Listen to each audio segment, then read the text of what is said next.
Chris Kelsey here with Matt Howell. On this episode of The First Run, Matt and I are going to discuss Unfriended Dark Web, the sequel to the surprise hit, and I got to admit, Matt, surprisingly entertaining film. This time we're going to revisit our favorite tech kids these days because they're all about the computers and the Facebooks and the stuff, and what happens when they end up hitting the dark web. Speaking of sequels, Antoine Fuqua and Denzel Washington return with Equalizer 2.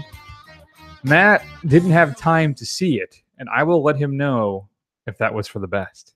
And then finally, it's going to be the return of everybody's favorite odds-making segment, where Matt and I assign odds to one thing happening, something else not happening, and then, of course, never revisiting it down the road.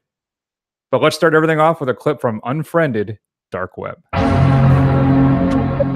Hey, buddy, how you doing? Hey. It is game night. Ow! Ow! Are you ready for this? I got a new laptop. Actually new. There's a cyber cafe that I've been working at, and this computer was sitting in the lost and found for the last 3 or 4 weeks. Hang on, you stole someone's computer? I didn't steal it. Oh, yeah, okay. That's messed up. And I found this folder. It was hidden, and it automatically connects you to this thing. Dude, this is dark web. What's dark web? Part of the internet where no one can track you. It's all about drugs, illegal IDs, even assassination for hire. Hey, yeah, the dark net is mostly about the bad guys. And this computer's got videos on it, right? Check this out. I really think you should stop. Oh, God.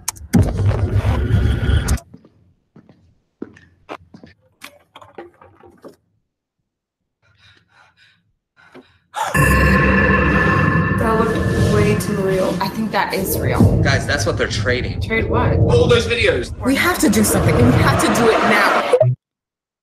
Who's that? So, Matt, the whole thing about Unfriended Dark Web is that this could actually happen. Sure. So, why don't you tell the fine folks? Oh, by the way, this episode, every episode, is specifically mastered for one specific event.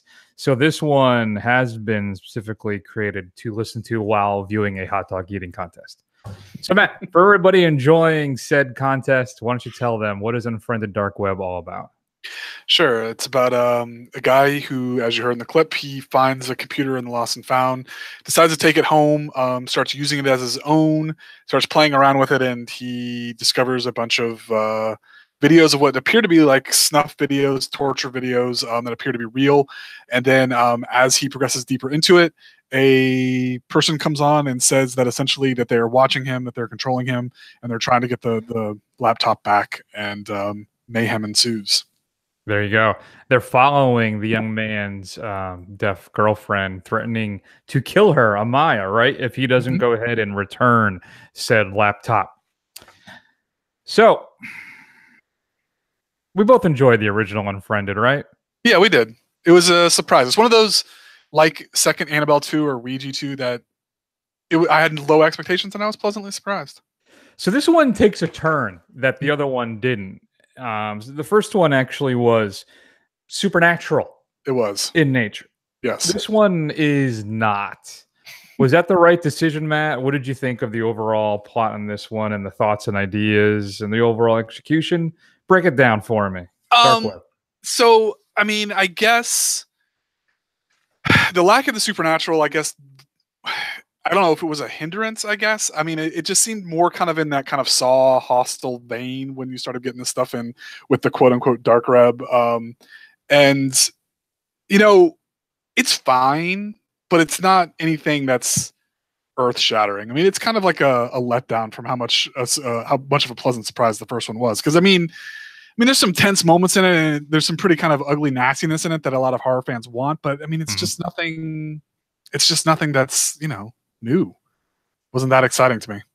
Yeah, I think watching this thing, here's what I can't believe, right? Is that I found the haunted computer to be more plausible, right? Than the network of people who are killers assisting this one guy, I guess, who's running the show, right? Take these people out. The orchestration of the death of one of the guys by cops is just... There's just a lot of this stuff that I just like. It was just a lot of it was just a bridge too far for me, particularly that cop invasion scene. And it just, I think which is weird I think the introduction of people, right, and this whole dark web thing was a, I want to say an error because I think it's an interesting idea thematically and technically. What they do with the film, I think, is interesting. It's just that it loses the impact for me. I'm just not. I don't feel like they pulled it off. And maybe the first one was because the first one was such a pleasant surprise. I don't know, but I don't know. This one didn't really work for me. It had some interesting moments. I thought the cast overall was strong. I really thought they did a fine job in this, but just conceptually, like I said, conceptually, I like the idea. It's just once it's presented to me, I was basically underwhelmed. It's the introduction of people. It's the loss of that supernatural narrative. For me, just didn't work. Did you get the feeling that this was like a VHS segment? Like this was a really long segment from one of the VHS movies? I didn't, but now that you're bringing that up, I agree entirely. Yeah. So I mean, like Chris said, I mean, it's just missing something. It's je ne sais quoi, if you will. It's just missing. The French say, I don't know what. Yeah, it's just missing that little bit of sauce, that little bit of sizzle. I don't know what it is. I guess, Chris, you're right. It's the fact that it's not supernatural, but it's something. It loses something. And like if this had been another Ghost in the Machine thing, would we have been like, well, we were just kind of going to the same well again? Probably. I think that's the thing, right? I probably. So I'm not sure what to say. I feel like, maybe they just can't win.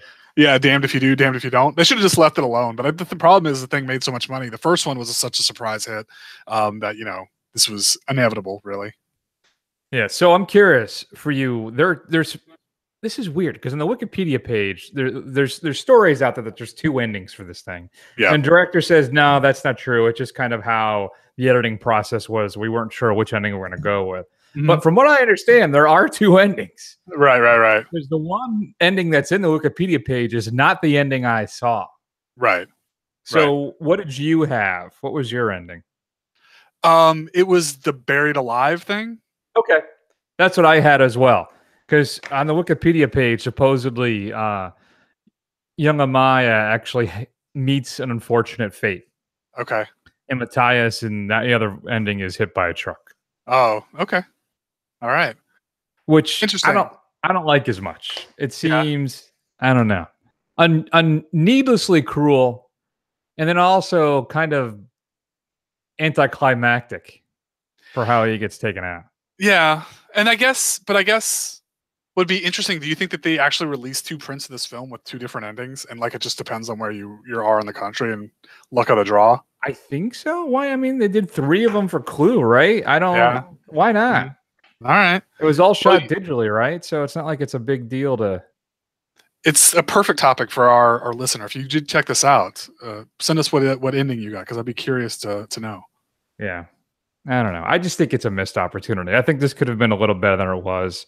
And I said it had some interesting moments. I don't buy into the whole that this could actually really happen. Right. I just can't. Maybe it's my naivete, Matt. I can't imagine there's this many people online ready to interact and kill people online or in person for an. I don't like. Well, I mean, this is just that tech hysteria kind of thing. I mean, we saw it. How many times have they done this where, the surveillance state can be hacked into at any time and you can be just watched and followed and all that kind of stuff, which, is probably true to an extent, but you're right. I doubt that there's a bunch of people sitting around just making a honeypot and just waiting for somebody to pick it up and be like, oh yes, good thing we're all free because somebody has picked up the laptop kind of thing. So, right? Well, the ultimate reveal, I'm thinking, come on, what is it? Everybody just gets, I'm assuming everybody gets alerted somehoy via their phones, and then they rush home or to get to the key points. Mom,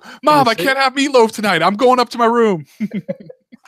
It's just preposterous. I'm walking out, I'm thinking, man, I found a haunted computer more plausible. I know. Than a network. See, and that's the funny thing. I mean, when we talk about these horror films, neither Chris and I we're not believers in any of this stuff. I mean, we're skeptics or whatever like that. But when we watch horror movies, we like the ones that are more supernatural, and those are somehow more plausible than the ones that are kind of could actually happen. I think it's because I know people. Yeah. Right? And I know that. I guess because we don't hang out with awful people. I mean, that could be it. Yeah, that could be it. This is the future liberals want, though. The Mhm. dark web. So give me your grade, man. I'm gonna give it a gentleman's C. I mean, I think in a lot of ways it's a competent film. I mean, it's not a terrible horror film. It's not the worst I've ever seen or anything like that. It's just forgettable. And that's unfortunate. Yeah, I mean that's again, we are at odds. I have a C as well. We're just waiting for the next sucker punch, guys. Stay with us. really. It'll happen someday. So if you've had a chance to see Unfriended Dark Web, we'd love to hear your thoughts. Shoot us an email at feedback@thefirstrun.com. Matt, coming up on Blu-ray DVD this upcoming Tuesday. Well, I think I'm just going to jump straight to, for your clip, the streaming pick of the week, because I just enjoyed it so much. Take a listen. In part 1, she got revenge.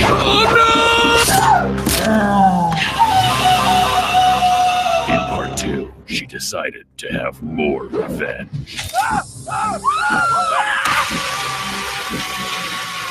This summer, Motherface returns for the final chapter. I'm here to find out who murdered my brother. So brutal, so twisted, so... You ruined my life! So offensive, it was banned in 18 states and never released. Motherface is rising on the harvest moon to kill the Delta Pies. So weekend at the lake? It'll be like a dude bro party. Like Easter for men. I just like that Easter for Men thing at the end. So this is, of course, Dude Bro Party Massacre 3. Keeping in mind that parts 1 and 2 actually never existed. So this is from the comedy troupe 5 Second Films, Matt. And in the wake of 2 back-to-back mass murders on Chico's frat row, loner Brent Chirino must infiltrate the ranks of a popular fraternity to investigate his twin brother's murder at the hands of the serial killer known as Motherface. It's just there's one scene in the clip in the trailer, if you watch it, where a guy gets, an orange, like a juicer. Yeah. The guy's head gets put on the juicer and turned. It's just absolutely crazy stuff. So I jumped ahead to your straight to DVD pick, which is Dude Bro Party Massacre 3. Nice. But other interesting things coming out of note is Tully. Jason Reitman's latest film with Charlize Theron includes a making-of featurette, well, specifically the relationships of Tully. The Overboard remake, Matt, came out as well. It was coming out. Includes commentary with the writer and director. You want to talk about a movie that there's like no juice for, right? Yeah. That Overboard remake. Yeah. I don't know who that's for. Dark Crimes. This is a murder mystery cop film starring Jim Carrey. Oh. He plays police officer Taddock. He finds similarities between an unsolved murder and a crime outlined in a book by famed writer Christoph Kozlov. Taddock begins to track Kozlov and his girlfriend, a mysterious sex club worker played by Charlotte Gainsbourg. As his obsession with Kozlov grows, Taddock descends into a deadly underworld of sex lies and corruption to find the shocking, deadly truth. Is this like a Tightrope? Is this Jim Carrey's like Tightrope? The Clint Eastwood movie that's about the sex crimes type of stuff? No, you lost me there, buddy. Fair enough. Piranha 2, The Spawning, is being released by Shout Factory. This is the one where the piranhas actually are able to fly. Oh, yeah. I remember that one. Yeah. Includes a brand new 2K remaster of the film and the fully uncut presentation. And a couple new interviews as well. House of the Dead is being released, which is an Oklahoma-made horror anthology by Vinegar Syndrome.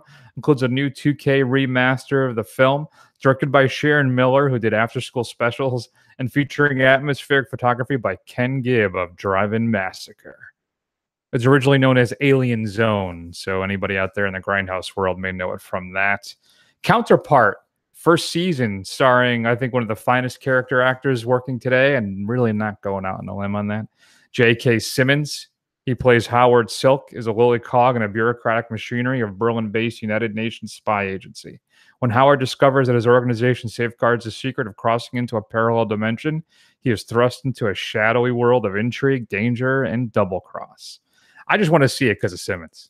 I'm a big fan of that guy. Yeah, he's a good guy. A couple of things getting released for Blu-ray in the first time: Village of the Damned and Mr. Destiny, the Jim Belushi movie. Matt, outside of Under the Skin, what should we be streaming this week? So we're going to be next week, a little preview. We're going to be doing Mission Impossible, starring the ageless Mr. Tom Cruise. Have you seen that Wilford Brimley thing? No, I haven't. So supposedly Wilford Brimley, 3 years younger than Tom Cruise is now when he made Cocoon. Really?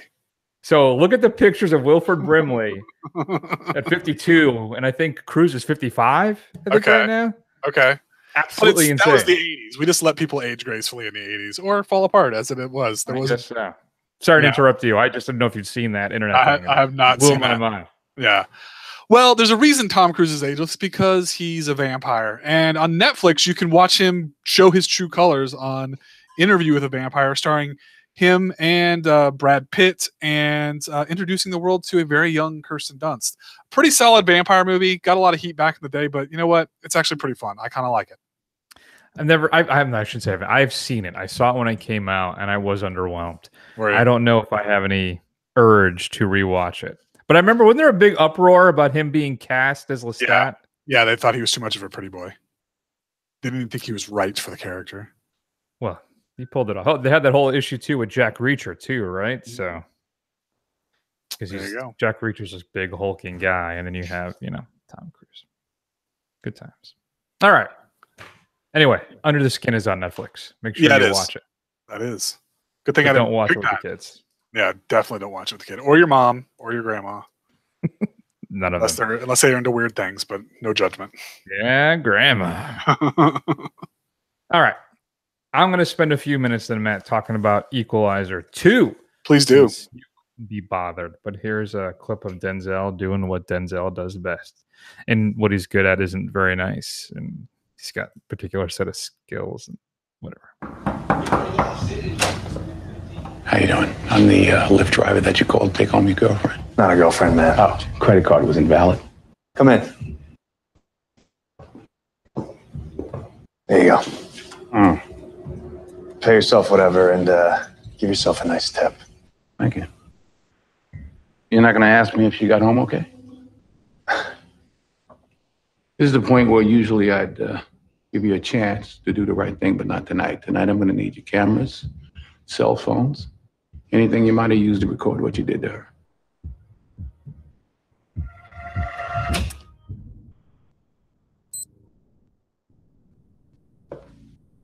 You knocked on the wrong door tonight, Pops. Oh, no, he didn't. Let me tell you.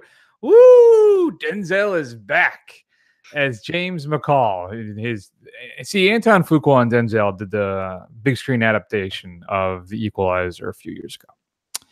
And I hated that movie. It made me angry. There's a few things about it that it's just bad. But particularly the final sequence when they're fighting in the Lowe's or whatever the home improvement store, big store is supposed to be, right? Right. It is just it's just not good. And so we're back. And Matt was able to slyly get out of having to see this thing. Hey, but just so you know, my dad was curious on watching this film, so we watched the first one the other day. So I had to watch the first one again a couple days ago. What do you think of it? Did you change your mind at all? Are you a fan now? No, I'm not a fan now. It just even more ridiculous watching it the second time around. So I'm gonna say this, Matt. What's that? It's better than the first one. Okay, well that's a low bar to clear, but we'll continue. But I still don't care about anything that happens. I have no interest. There's no investment in anything that unfurls in this thing whatsoever. I don't understand the internal logic of this film. And I'm going to give you an example. So the scene we just played. So this time out, McCall's a Lyft driver. All right. So he picks up, he's outside a hotel, and these guys throw this young lady in the car and they take her home, blah, blah, blah. And obviously she's been assaulted. So what you just heard was him going back up to the hotel room, basically to beat these guys senseless. Which he does. And he does well. Listen, Fuqua does a good job of directing the action sequence in this film. It's fine. And it's that rush of these guys getting what they deserve, right? Which is always a little bit fun. But what's the logic?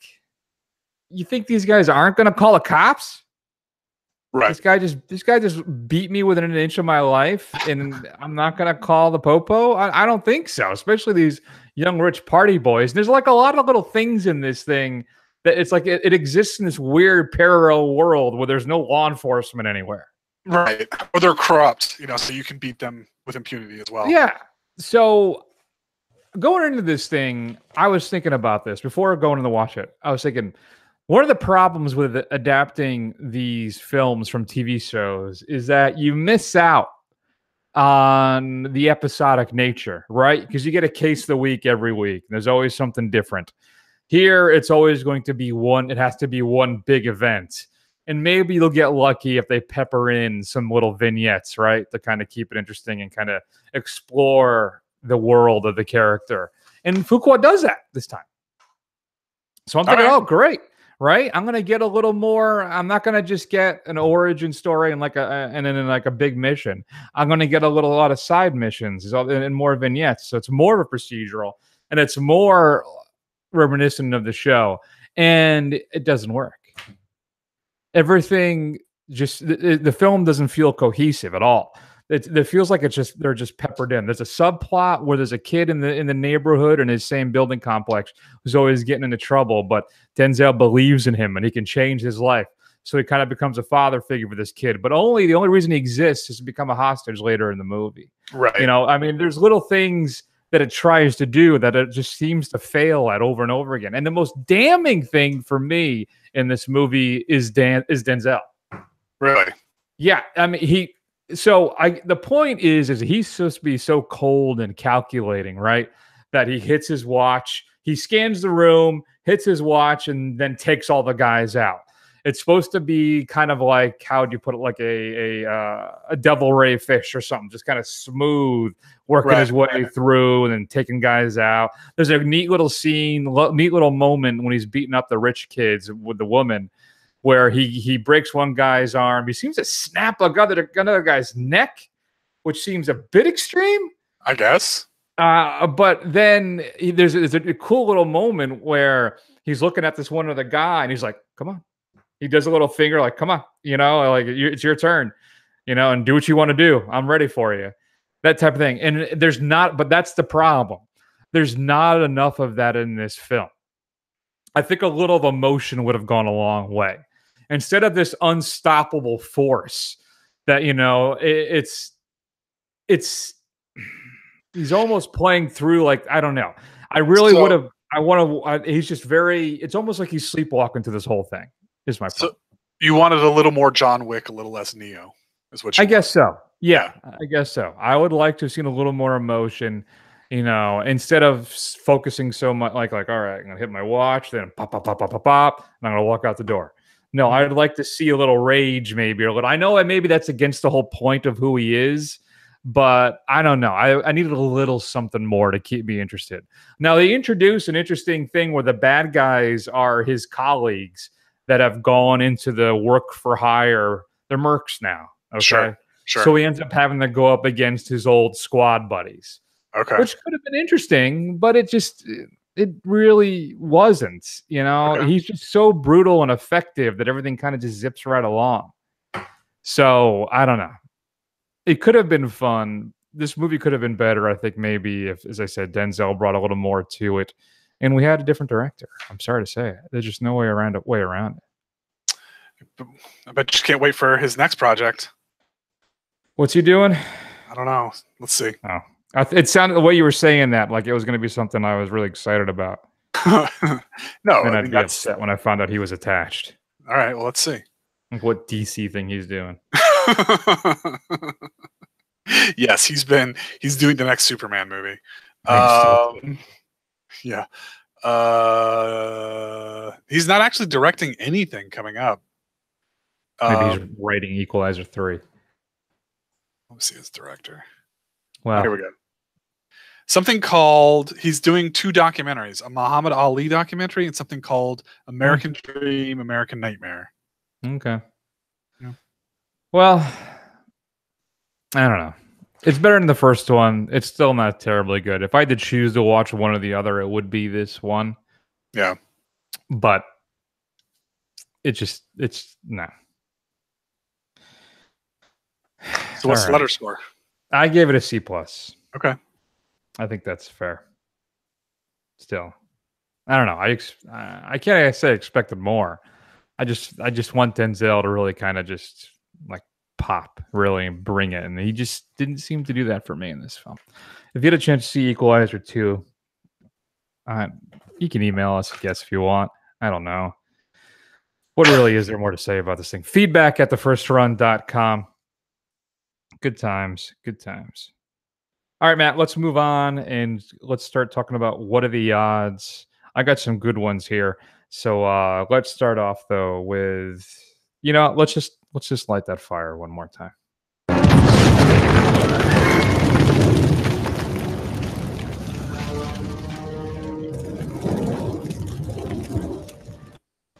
So it is time. The Jedi order to end. Time it is.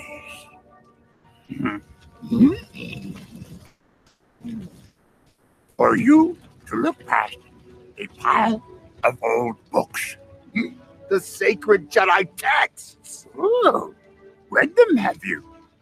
Well, page turners, they were not. Yes. Wisdom they held, but that library contained nothing that the girl Rey does not already possess. Skywalker, still looking to the horizon. Never here. Now, the need in front of your nose. So I'm wondering if just what would have been more upset. What's more upsetting, I think, for the Star Wars groups, that Rey is a Jedi as a woman, and how they've basically supplanted all the male leads with women. I wonder if there would have been the same ire if Finn ended up being the Jedi after all, or do you think they would have been okay with it? And Rey became the Han Solo. Nah, I really don't know. I never really thought about it that way. I just don't know what is the sexism or the racism. Which one you think is worse? With what would bother these people more? I guess it would be the sexism because remember they did get all upset. There was the contingent of there are no black stormtroopers. Well, you never saw any stormtroopers without their helmets on. But go ahead. I think part of that is the argument, which I will cut some slack, is that there's the group that think that most of them are clones, right? So they wouldn't be, I guess, anyway. Right. No, I don't think Jango Fett was a Caucasian gentleman. No, he wasn't. He was looked like he was from like native New Zealander or something. A Samoan is what he looked like. Yeah. Yeah. I don't know. Anyway, what are the odds for you, Matt? Episode 9. Okay. What are the odds that it brings them back? That it satisfies the outraged Star Wars fans? You know what? I'm going to say 25%, honestly. Because here's the thing. So we had Abrams, and he gave everybody the fan servicey film that they thought they wanted.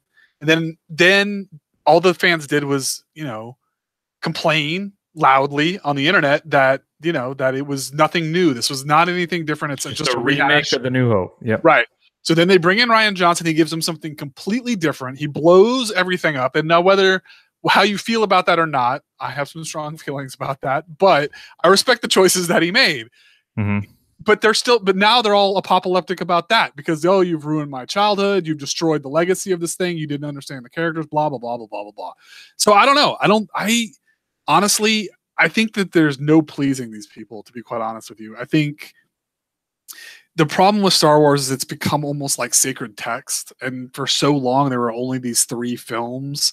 Yeah. And it's not like Star Trek where they just had, episode after episode after episode, and you can kind of just keep going and going and going. Whereas people kind of like worshipped at the altar of Lucas for decades before they even got another one. And I think it's almost a futile effort to try and reach those people because they're going to go see it anyway, even if they're going to hate watch it. No, that's true. I think that's fair. I think they definitely will go see it, but 25%, huh? Yeah. I think Abrams, I don't know.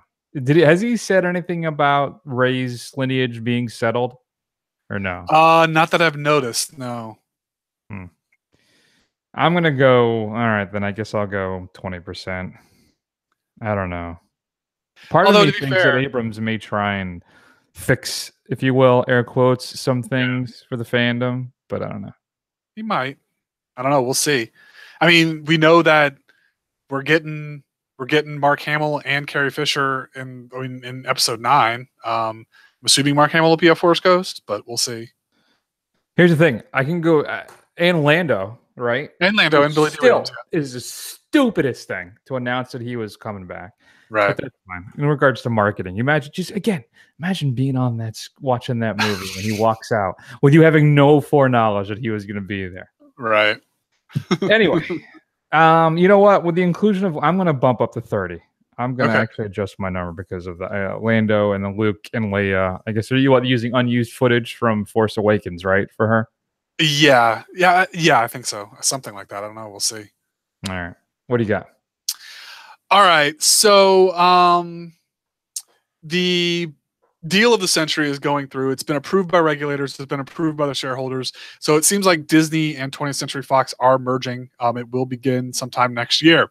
So there's a rumor out there, obviously they're getting their hands back on, well, Marvel's getting their hands back on the X-Men, back on the Fantastic Four, on a big chunk of their most popular characters. And there's a rumor that Disney may just go ahead and scrap even stuff that's pretty much in the books, any of the X-Men films that are in play. So, Chris, what are the odds? What are the odds that Disney cancels New Mutants and or Dark Phoenix, even though those are both basically in the can? Oof. I don't. Why? I don't see why that would matter, right? I think there's too much money involved in it. So I'm going to go the odds that they cancel those, I'll say 10%. I think they'll shelve and, shut down everything that's already happening. That's maybe not that far along down the pipe. Right. But though granted, they've pushed off New Mutants already, right? Yeah, Once they or have. Twice. Yeah, they have. So maybe they cancel. Maybe they just drop New Mutants. But Dark Phoenix, which I think is is that pretty much done at this point? I think so. It's pretty deep into production for sure if it's not finished. Yeah, no. That's funny. If I would say 10% if I have to choose both. Yeah. I would say New Mutants gets canceled. I'd jump up to 80%. Dark Phoenix gets canceled. 5. Yeah. I could see them shelving New Mutants and putting it onto their streaming service as an exclusive thing. Oh, that definitely. Yeah, I would say 100% on that. Yeah. I would not be. Though, would they though? Because it's going to be Disney. It's going to be Disney at that point, and it's supposed to be That's a horror true. film. Yeah, true. Yeah, I don't know. Unless they bring back like a Touchstone channel or something, right? For Disney. Yeah, that's weird. I don't know. They got to do something. They didn't buy all these IPs for nothing. The one that's the most popular in Deadpool. What are they going to do? They're going to let Amazon or Netflix stream those movies, or are they just going to say no one can ever stream it? Yeah. Well, supposedly comicbook.com 3 hours ago said X-Men, Dark Phoenix, and Mutants confirmed for 2019 releases. Oh, there you go. So, there you go. Good times. Mm-hmm. All right. Matt, what are the odds? Aquaman gets a... Oh, I dropped the number somehow. If I can remember what it was now. Aquaman gets a 75% Rotten Tomatoes score and Shazam at 85. Okay, so Shazam looks pretty good. So I'm gonna say there's an 75% chance that it gets an 85 score. 85 is still pretty high. What did Wonder Woman score at? I think it was it 86? Was it? Let me see. That's the highest rated one they've had. I mean, I don't even have to look at it to tell you that. 92.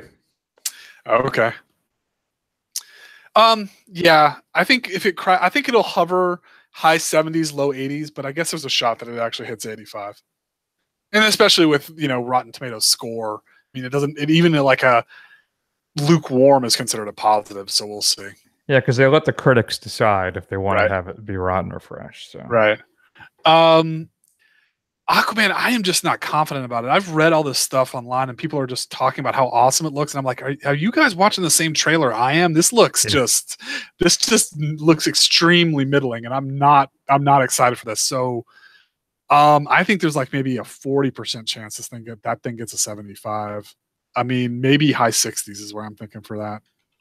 Yeah, I think it's probably more appropriate as well. She said 40%. Yeah, I'm gonna go 55, just because of my man Momoa, who always delivers. Always delivers. Just Sure. Like Conan. Yeah. All right. My final. It's a final to go with that one as well. Okay. What are the odds that either of them make more money than Batman vs Superman: Dawn of Justice? How much did Batman Superman make? Domestically? Yeah. $330 million, $360. Okay. Worldwide, 874. A little under. Okay. I don't know. I don't think it's, again, pretty low odds. I'm gonna say 45% maybe that it makes more than that. Mm-hmm. I can't can't about Shazam. Or Yeah. Aquaman? Shazam. Shazam. I think Shazam has a better shot. If it's as good as, I think what's going to go in Shazam's favor is I think it's going to get word of mouth. If it's actually a good movie and more people who are not into comic book movies or not into that kind of stuff, they can get dragged to it and they end up liking it. I think that'll push it over the edge a little bit more. But yeah, no, I don't think it makes more than either of those, than that one. I think there's basically no way that Aquaman makes that much money. 10%. 10. Yeah. Yeah, I think that's fine. I'll go 15 just to be a little different. But for Shazam, you said 45? Yeah. I'll go 62. Oh, really? Wow, you're Just to pretty pick confident. A weird number. I don't know. I think it's going to be good, and people are going to be so excited to see a good DC movie. Yeah. That maybe it'll. I don't know. We'll see. And then, of course, it's wish fulfillment here.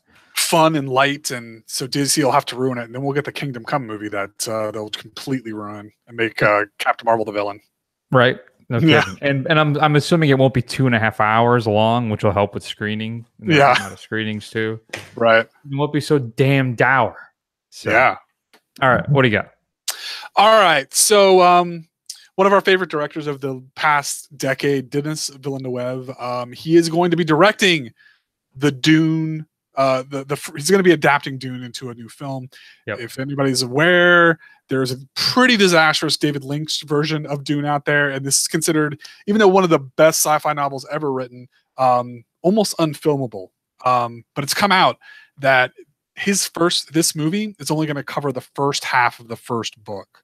So, Chris, what are the odds, having seen the David Lynch one and I'm just telling you, it's a very, very thick and dense novel, that we actually get around to getting a second one? Well, I'm confident we're never going to get another Blade Runner movie. And that was based on a short story, right? Isn't it? Was, yeah. Dream of Electric Sheep. That wasn't a full novel, was it? I haven't read it. That was a short story. So, man, I don't know. I don't know after I don't want to say. Do I say box office failure of Blade Runner? Is that an accurate thing to say? I know it didn't do as well as I thought it was going to do. And I'm sorry, I don't think Dune is a bigger property than Blade Runner. Yeah. Maybe I'm wrong about that. I barely know how to read. It cost $150 million to make Blade Runner 2049. Worldwide gross was $259. But they did put a bunch into advertising. Yeah. Probably another 50 to 100. What are the odds we're going to see a sequel? Will they actually finish it? I'm going to say I'll go 40%. I'm not confident in that at all. No. And I think it's because I just don't know if the property is well known enough. And I don't, after the failure of Blade Runner to catch fire for anybody, and it's an absolutely brilliant film, that I just don't know. And how did his other movie, did Arrival, do? So 47 made 203, but still, that's not earth-shattering nowadays, right? I mean, if you don't make 500, then it's nobody, especially for a sci-fi potential franchise. Yeah, but I think you got to look at, I guess, its cost to. I mean, Arrival was considered a pretty good hit because it made so much more than what it cost. Yeah, no, you're right. I don't know if we're talking franchise here. I just don't know if there's an appetite for it. It's gonna be long too, right? So yeah, I don't think we get a franchise for sure because there are 6 Dune novels. But I really hope that they at least let him finish the first novel up, because that would be, because I have a feeling that it's going to be something to see, and I think it's going to be a beautiful film, and I'm really interested to see what he does with it. So I'm really hoping that it will get the second treatment. But that being said, I'm not very confident either. I was going to go even lower than you and say 30% because I just don't see how this thing makes money.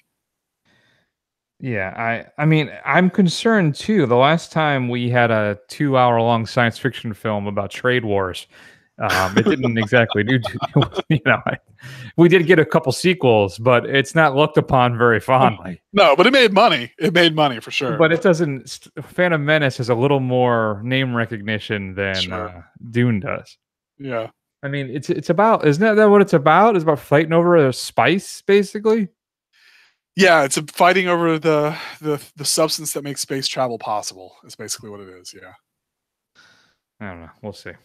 And there's all kinds of religious allegories and colonial that's allegories. Big then. Oh yeah, that'll be huge. Courtly intrigue. Great. Giant worms, though. There are giant worms. So that's true. Yeah. As long as Kyle MacLachlan gets in there somewhere, then and Patrick Stewart, and maybe a shirtless Sting at some point. Yeah, there you go.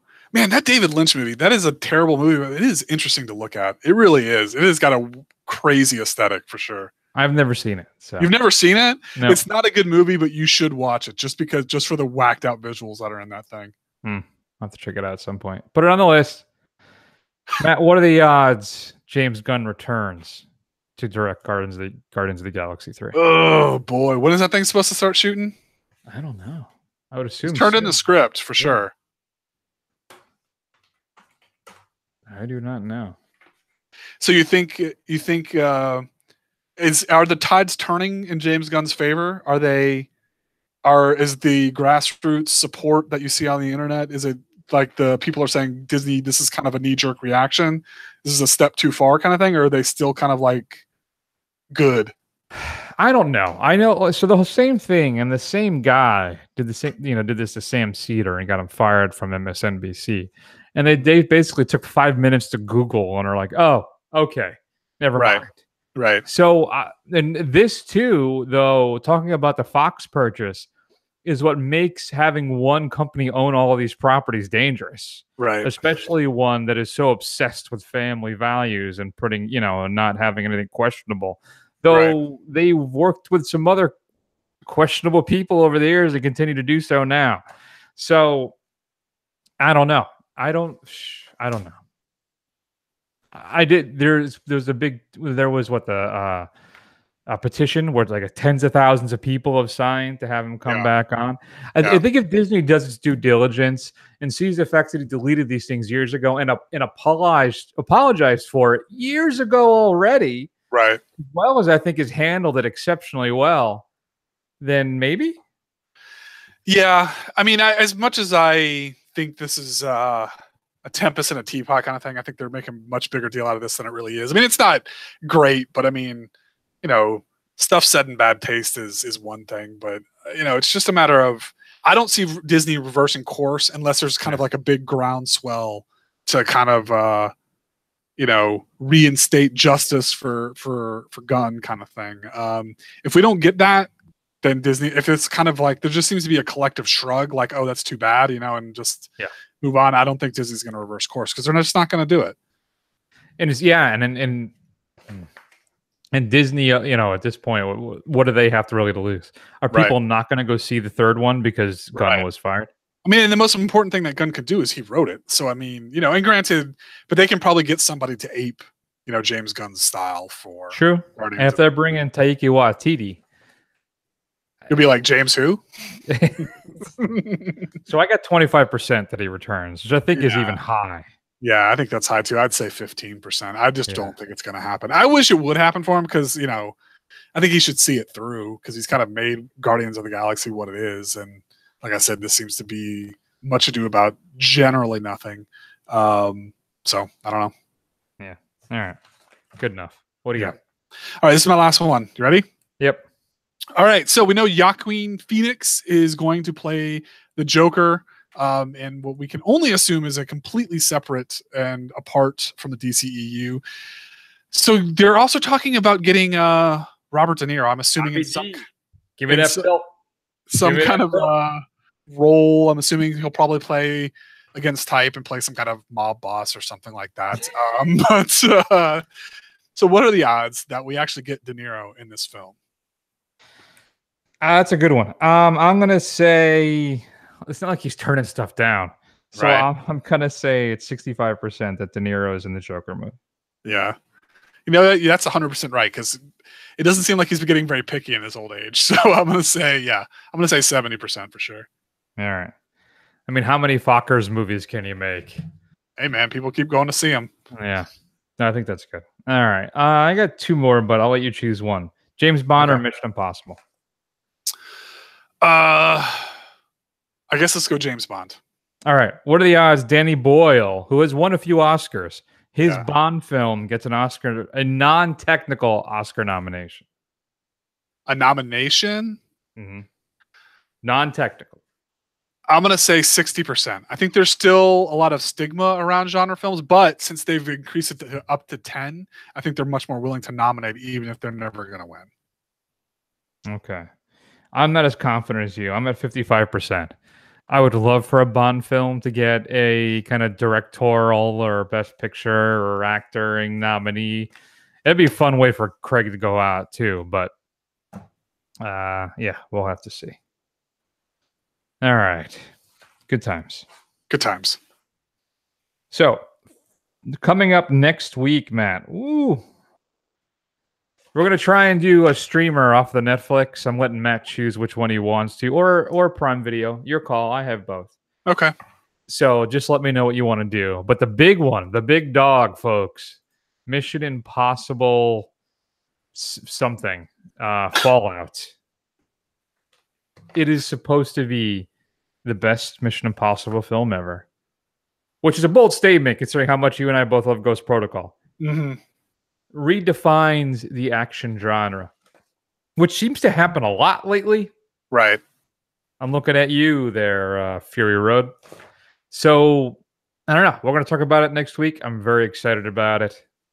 Check us out, of course, at Twitter and Instagram and Facebook and the YouTubes. Just do a search for The First Run. Scroll. You will find us. Check us out at thefirstrun.com as well. You can watch the inaugural episode of The Great Unwatched, where I share my thoughts on Bloody Moon.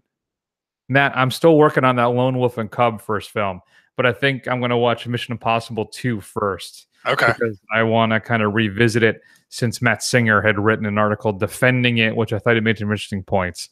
So I'm going to check that out in advance, of course, of seeing MI 6. 6, man. I cannot believe that. I would have thought this thing would have had the legs it does. But there you are. Mm-hmm. All right, go to Apple Podcasts. Go ahead and give us a review as well. I'd love to read it online for you, no matter how horrible it is. I'm here to share. That's going to be the big show for this week, Matt. Why don't we take an extended break, and we'll see you all soon.